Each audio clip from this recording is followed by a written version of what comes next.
संपूर्ण दृष्टि से देखना है। ಪೂರ್ಣ ಅಂತಂದ್ರೆ ಯಾವ ರೀತಿ ಆತ್ಮ ಸಂಪೂರ್ಣವಾಗಬೇಕಾಗಿದೆ.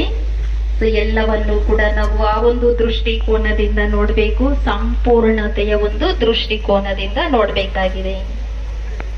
जब मैं संपूर्ण स्थिति में रहूंगी और जब मैं दूसरों को संपूर्ण स्थिति में देखूंगी तो संपूर्णता जल्दी जल्दी बढ़ती जाएगी.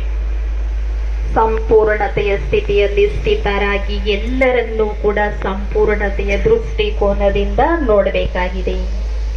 जैसे मिसाल, कोई मुस्कुराता है तो हमारे को भी मुस्कुराना इजी हो जाता है. ಯಾವ ರೀತಿ ಎದುರಲ್ಲಿರ್ತಕ್ಕಂಥವ್ರು ಮುಗುಳ್ನಕ್ಕಾಗ ಸ್ವಾಭಾವಿಕವಾಗಿ ನಾವು ಕೂಡ ಏನ್ ಮಾಡ್ತೀವಿ, ನಾವು ಕೂಡ ಮುಗುಳ್ನಗ್ತೀವಿ.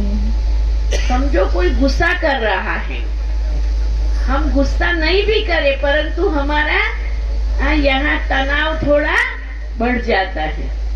ನಮ್ಮ ಎದುರಲ್ಲಿರ್ತಕ್ಕಂಥವ್ರು ಸಿಟ್ಟು ಮಾಡಿಕೊಂಡಾಗ ನಮಗ್ ಗೊತ್ತಿಲ್ದಿರಾನೆ ಆ ಒಂದು ಸ್ವಭಾವ ಸಿಟ್ಟು ನಮ್ಮಲ್ಲಿ ಕೂಡ ಸ್ವಾಭಾವಿಕವಾಗಿ ಬಂದ್ಬಿಡತ್ತೆ. तो जैसे ये एक दूसरों के बिहेवियर का प्रभाव होता है, उसी प्रकार अगर मैं संपूर्ण स्थिति में रही तो मैं जल्दी जल्दी सबको संपूर्ण बना सकेंगी. ಇದು ಪ್ರತಿಯೊಬ್ರು ಅವರದೇ ಆದಂತಹ ಒಂದು ನಡವಳಿಕೆ ಆಗಿರ್ಬೋದು, ಸ್ವಭಾವ ಆಗಿರ್ಬೋದು.